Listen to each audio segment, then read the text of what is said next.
같은 말을 해도 이상하게 분위기가 싸해지는 일명 갑분싸 화법이 있습니다. 숨막히는 분위기가 되고 의도와 다르게 분위기가 얼어붙는 말투의 특징 3가지 지금부터 시작합니다. 채널 고정. 히릿 안녕하세요, 히렌초입니다. 의도와 다르게 갑자기 분위기가 싸해지고 어색해지는 경험 혹시 해보셨나요? 혹은 그런 상대로 인해서 힘들었던 적은요? 분위기를 싸하게 만들고 심지어 숨막히게 만드는 말투. 가장 큰 문제점은요, 바로 조급하다입니다. 관계에서 마음이 급하고 대화에서 급합니다. 특히 대표적으로 이런 조급함이 말투로 드러나는 형태, 바로 첫 번째 특징에서 나타나는데요. 여기서 1번 나갑니다. 1. 다그치는 말투. 마음이 급하다 보면 어떻게 될까요? 나도 모르게 상대를 다그치게 됩니다. 성격이 급하고 불같다면 나도 모르게 상대를 다그치는 말투를 쓰게 되기도 하는데요. 이렇게 다그치는 말투, 크게 2가지가 있습니다. 먼저 1. 대답, 결론을 강요. 상대는 대답할 준비가 안 됐는데 혼자 급해요. 대답을 체근하고 빨리 결론 지을 것을 강요하는 말투입니다. 그래서 이 시안들 중에 최가장 픽은 뭐예요? 저는 아직 고민 중입니다. 아직 시간이 있으니까 조금 더 생각해 보려고요. 에이, 처음 느낌 오는 게 있을 거 아니에요. 하나만 골라봐요. 저는 진짜 조금 더 봐야 될 것 같아서요. 뭐야, 은근히 사람이 결단력이 없다? 최가장은 그게 좀 문제야. 그렇게 골라서 며칠 뒤에는 결정이 나겠어요? 급한 상황이 아닌데 유도신문처럼 계속 대답과 결론을 강요합니다.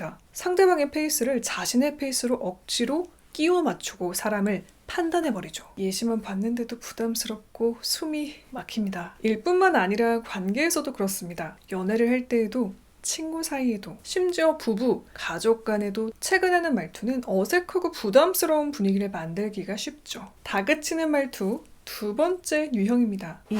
말 끊기. 급한 마음이 말 끊기로 이어지는 경우 많습니다. 나도 모르게 상대의 말을 듣다가 떠오르는 생각을 말하기 위해 말을 끊기도 하는데요. 말을 끊고 자기 말만 하며 결론을 강요하게 되면 결국 듣는 사람의 숨이 턱 막혀옵니다. 사실 탕수육은 부먹이냐 찍먹이다 보다는 뭐야, 아직도 그 말이야? 무조건 찍먹이지. 뭐 찍먹도 좋은데 내가 하려고 했던 말은 그게 너 부먹이구나. 찍먹이 아니니까 이렇게 말을 길게 하지. 이렇게 말을 자르고 조급하게 결론을 내고자 하는 말투. 상대로 하여금 대화 의지를 상실하게 하고 점점 사람들이 대화를 꺼려하는 원인이 될 수 있습니다. 자, 그렇다면 이렇게 다그치는 말투는 어떻게 바꿀 수 있을까요? 솔루션입니다. 듣고 또 듣자. 우선 이렇게 마음이 급해서 상대를 다그치는 경향이 있다면요, 최대한 상대의 말을 먼저 들어줄 것을 추천합니다. 자신의 생각을 빨리 이야기하고 싶은 마음 혹은 관계, 사안에 있어서 빨리 결정을 내리려는 조급함 때문에 상대를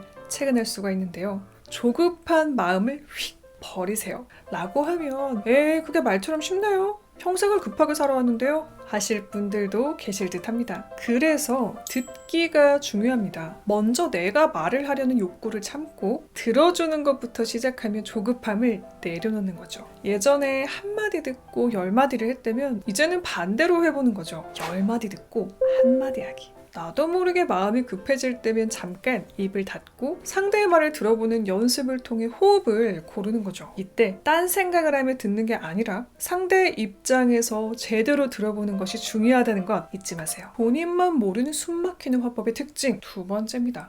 2. 표정, 말투의 부조화. 평소 농담을 했는데 반응이 싸했거나 드립 실패 경험이 많다면요, 혹시 이런 케이스가 아닌지 한번 점검해보세요. 말의 의도를 확실하게 내용에서 보여주거나 표정으로 농담이면 농담이다, 장난의 느낌을 주어야 하는데요. 그런데 이 2가지가 애매모호하다면 말의 의도가 전달되기가 어렵습니다. 내가 하려는 말의 의도가 표현을 통해서 드러나지 않기 때문인데요. 의도가 모호하게 느껴지기 때문에 상대는 이런 표정을 짓거나 내 의도와는 다른 리액션이 나오게 됩니다. 너 우리 이모랑 닮았어.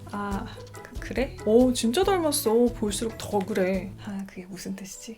나는 칭찬의 의도였더라도 상대는 나의 이모를 알지 못하기 때문에 의도가 전달되지 않습니다. 따라서 이렇게 평소에 상대의 반응이 애매한 경우가 많았다면요, 보충 설명을 통해 확실히 의도를 전달하거나 억양을 확실하게 넣어서 표현하는 연습이 필요한데요.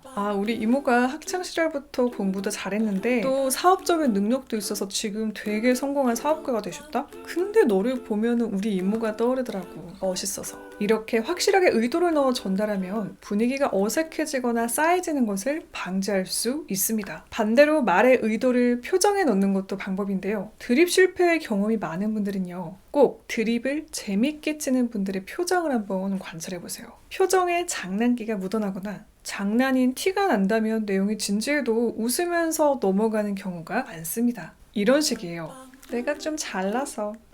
이렇게 말하면 확실하게 농담인 티가 납니다. 그런데 이걸 내가 좀 잘나서 이렇게 말하면 상대는요, 그래, 할 말이 없어지죠. 말의 의도와 어울리는 표정 연습하기 기억하세요. 본인만 모르는 분위기가 쌓여지는 화법의 특징 마지막입니다. 3. 흐름과 다른 말. 말에도 흐름이 있습니다. 제 예전 영상 중 여러 사람 대화법이라는 영상에서 말했듯 대화에도 일종의 장르가 존재하죠. 발라드, EDM처럼 리듬이 다르고 각각 다른 분위기로 흘러갑니다. 그런데 이런 흐름을 무시하고 일단 나의 생각을 말하는 경우, 대표적으로 사람들의 리액션이 고장납니다. 대화에 불협화음이 생기는 거죠. 공포 영화에서는 이 불협화음을 일부러 만들어서 공포감을 조성하기도 합니다. 내가 대화에서 공포감을 조성하려는 의도가 아니었다면요, 이런 대화의 불협화음을 조심하시는 것이 좋겠죠. 대표적인 대화의 불협화음 3가지가 있는데요. 첫 번째, 공감의 대화에서 팩트 따지기. 두 번째, 묻지 않은 불호 표현. 세 번째, 말꼬리 잡기입니다. 이런 식입니다. 내가 어디서 들었는데 많이 웃으면 건강에 좋대. 많이 웃자 얘들아. 근데 그거 맞아? 맞는 말이야? 어디서 나와? 어제도 그 프로그램 보다가 웃겨서 죽는 줄 알았잖아. 근데 나는 개인적으로 그 개그맨 좀 별로야. 비호감이야. 그래. 나는 그래서 이 문제가 우리 관계가 문제가 있다고 생각해? 아니, 그게 아니라 지금 생긴 이 문제가 그렇다는 거야. 그 말이 그 말이지. 문제라고 생각하는 거는 결국 너는? 특히 마지막은 핵심을 놓치고 말꼬리나 단어에 꽂혀서 이를 잡고 늘어지는 경우인데요. 이렇게 3가지 말투를 나도 모르게 사용하는 분들을 위한 해결책입니다. 대화의 숲을 보는 연습. 대화라는 숲에서 나무만 보고 있었던 게 아닌지 점검을 하는 거죠. 먼저 대화의 흐름을 짚습니다. 그리고 상대가 왜 이 말을 하는지 전체적인 의도를 파악하면서 듣는 식인데요. 큰 흐름을 보는 연습을 하면요, 지엽적인 말꼬리 혹은 팩트를 따지는 것을 줄일 수 있습니다. 이를 위해 제 개인적인 말과 관련된 신념을 하나 소개합니다. 할까 말까 하는 말은 하지 마라. 특히 할까 말까 하는 드립이 해당이 되는데요. 저도 말실수를 하거나 드립 실패로 참담해지는 순간들이 있었습니다. 그럴 때 자기 반성을 해본 결과 할까 말까 고민이 된다면 절대 말하지 마세요. 준비되지 않은 드립이라 나를 잘 모르는 사람들에게 무리한 농담을 하면 말 그대로 분위기가 수습이 안 될 수 있으니까요. 말 할까 말까, 이 드립 칠까 말까 고민이 되는 것부터 아직 여러분에게 딱 맞는 말이 아닌 겁니다. 하더라도 아주 어색한 표정과 말투로 인해 이번에서 나왔던 문제점이 생길 수 있습니다. 따라서 익숙해질 때까지 나에게 그 말이 자연스럽게 흡수되어서 나올 때까지 조금 더 숙성의 시간을 가지고 기다리세요. 자, 이렇게 오늘은요, 본인만 모르는 숨막히는 말투의 특징 3가지를 알아봤습니다. 정리하면 1. 다그치는 말투. 첫 번째, 대답, 결론을 강요. 두 번째, 말 끊기. 2. 표정, 말투의 부조화. 3. 흐름과 다른 말. 첫 번째, 공감의 대화에서 팩트 따지기. 두 번째, 묻지 않은 호불호 표현. 세 번째, 말꼬리 잡기였습니다. 마지막으로 지금 내가 이런 말투인 것 같다 하시는 분들은 자책하실 필요 없다는 말씀을 드리고 싶습니다. 지금부터 조금씩 고쳐가면 되니까요. 내가 자각을 하고 말하기 전 멈칫하는 순간부터 변화는 시작됩니다. 자, 그럼 저는 인사드릴게요. 오늘도 채널 고정해주신 히릿, 내일도 최고길만 걸으세요. 안녕. 뿅.